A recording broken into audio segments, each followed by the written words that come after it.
Fala galera, tudo bem com vocês? Aqui começa mais um vídeo do Gaba Channel e dessa vez eu gostaria de fazer algo bem simplificado, objetivo e principalmente impactante. Eu estou lendo um livro que é esse daqui, A Esperança Além da Crise, que eu vou deixar aqui embaixo na descrição o link para que você possa acessar. É um livro de custo baixo, de um custo bem baixo, que você vai conseguir pegar de lá muita informação legal. Então, eu vou trazer aqui uma série de vídeos falando sobre cada capítulo que lá no livro se encontra, tá bom? É um livro fininho, se você tem dificuldade de leitura, você vai conseguir lê-lo tranquilamente. Na descrição do vídeo, no nome do vídeo, né, que eu vou falar sobre pandemia, né? Já estamos cansados de falar sobre esse assunto, já estamos em 2021, né? Já se passaram quase, já vai para 2 anos aí quase, que nós já estamos no meio desse caos total, né? E muitas coisas se passam pela nossa cabeça, né? E, assim como outras pessoas têm contribuído, por que não contribuir também em relação a esse assunto? Então, por isso que eu trouxe para vocês aqui o primeiro capítulo desse livro que fala exatamente sobre a pandemia, né? Bom, ali no primeiro capítulo vem falando sobre a pandemia em si, né? Nunca jamais presenciamos algo como isso está acontecendo. São coisas assim que gerações jamais pensaram em presenciar. Hoje vemos pessoas, por exemplo, adolescentes que não conseguiram terminar a escola da forma que desejavam, né? O famoso terceirão. Eles não conseguiram fazer a formatura como planejavam também na faculdade. Então, muita coisa aconteceu que nós não planejávamos. Agora eu faço uma pergunta para você. Quem é o culpado de tudo isso? Será que Deus enviou isso, assim como muitas pessoas têm falado sobre esse assunto, que Deus tem derramado a sua ira sobre o nosso mundo? Bom, a resposta é bem clara. Não, não é Deus que fez isso.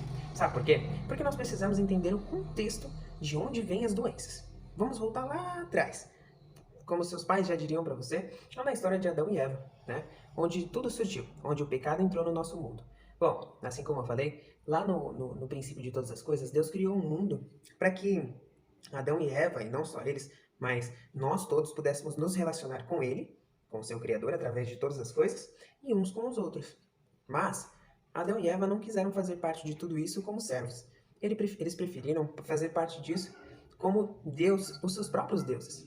Mas, infelizmente, quando eles tomaram essa iniciativa comendo do fruto, eles entregaram a escritura deste mundo para o inimigo de Deus. E o inimigo de Deus adora sujar o nome dele. Até porque, desde o início, ele sempre teve muita inveja dele. A partir daquele momento que a gente já conhece sobre toda essa revolta que Lúcifer teve lá no céu. Bom, ele ali, depois daquele momento com Cristo, depois daquele momento que ele tentou ali virar o céu contra o próprio Deus, ele foi expulso, assim como nós sabemos, e ele veio aqui a tentar Adão e Eva, e eles foram abertos à tentação e acabaram caindo nela. Ali, o pecado entrou, e junto com o pecado entrou doenças, mortes, tragédias e tudo que a gente conhece de ruim. Sabe por que entrou tudo isso? Porque se você conhece um Deus bom, se você conhece o mesmo Deus que eu conheço, por exemplo, que é onisciente, onipresente e onipotente, a única forma que Satanás entende que pode derrubá-lo é fazendo aquilo que é o contrário dele. Então ele traz doença, traz morte, traz sofrimento, e assim ele tenta colocar dúvidas na nossa mente sobre o caráter de Deus e principalmente sobre o seu governo em relação à nossa vida. Só que ele não vai ele não vai conseguir fazer isso. Até porque Deus é só um, ele é onisciente, onipresente e onipotente, assim como eu disse. Então, ele não é alguém, né, que vai fazer isso de um dia para o outro de uma forma tão fácil. Até porque não vai conseguir, porque ele já é um derrotado, né? Então, junto com o pecado, veio todas essas questões ruins que nós conhecemos, que é a doença, inclusive o coronavírus. Mas o coronavírus é uma só das coisas que é ruim para nós. Nós temos aí o desemprego, nós temos aí a fome, que tem crescido cada dia mais no Brasil, e não só no Brasil, mas em todo mundo afora por conta da pandemia. Tem também causado várias coisas que, infelizmente, tudo resultado do pecado. Mas assim como eu disse, lá no início, Adão e Eva decidiram pecar contra Deus, decidiram tomar a posição de Deus, mas logo em seguida viram que não era a decisão correta. E diferente de Satanás, eles se arrependeram. Assim como nós podemos nos arrepender já que nascemos em uma situação que nós não pedimos para nascer, né? Nós nascemos pecadores. Agora existe uma diferença. Existe a diferença de ser um pecador e continuar praticando, ou seja, querer continuar praticando o pecado. que é o pecado? Pode ser diversas definições, mas uma que eu gosto muito de falar, que é quando você se afasta daquilo que Deus quer de você. Então, quando você se afasta, automaticamente você não quer que Deus esteja no comando da sua vida. Bom, mas esse não é um assunto. Voltando para cá, falando sobre essa questão do pecado em si, e o que aconteceu após o pecado de Adão e Eva, logo em seguida Deus já vem com a sua promessa, falando que pisaria na cabeça da descendência de Eva, pisaria na cabeça da serpente, e assim nós teríamos a redenção dos nossos pecados.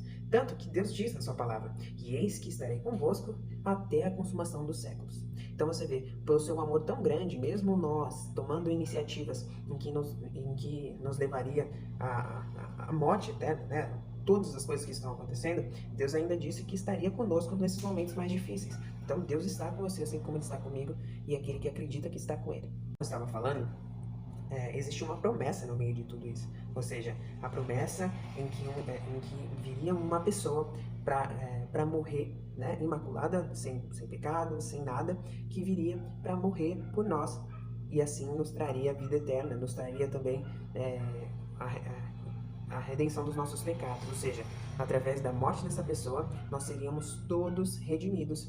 Então, foi ali que nós temos o papel de Jesus. Jesus veio, Deus, em forma de Jesus, veio aqui para a Terra e morreu por nós, e ali automaticamente, onde o pecado abundou, a graça sobreabundou, ou seja, todas as pessoas foram justificadas através da morte de Jesus. E o que é necessário fazer isso? Somente aceitá-lo como Senhor e Salvador, acreditar que Ele é um só Deus.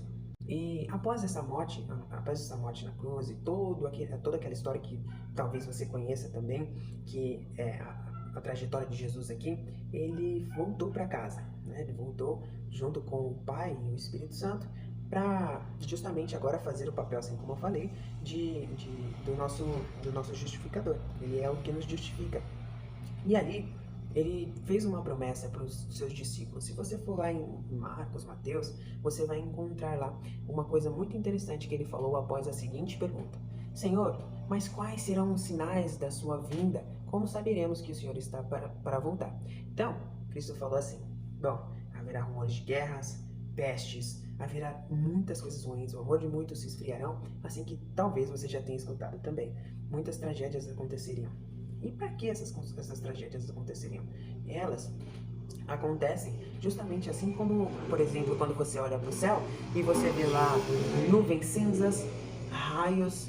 O que isso demonstra? Demonstra que em breve vai chover. E é isso que eu tenho para te dizer hoje. Em breve Jesus voltará. Todas essas coisas são sinais de que existe algo divino acontecendo. Então, a única coisa que você precisa fazer é aceitar a graça de Jesus na sua vida.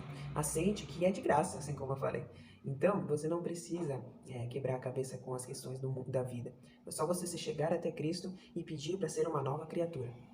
E pedir principalmente para se colocar numa situação de humildade, né? Onde você possa aprender ao invés de querer ensinar para todos.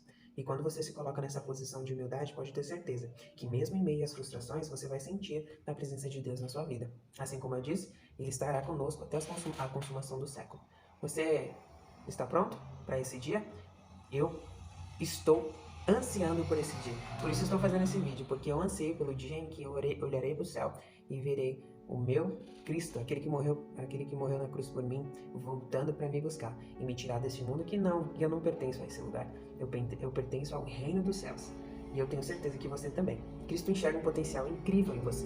Só basta você enxergar esse potencial também e estar ao lado dele para que ele possa te ensinar a como atingir o potencial que ele enxerga em você.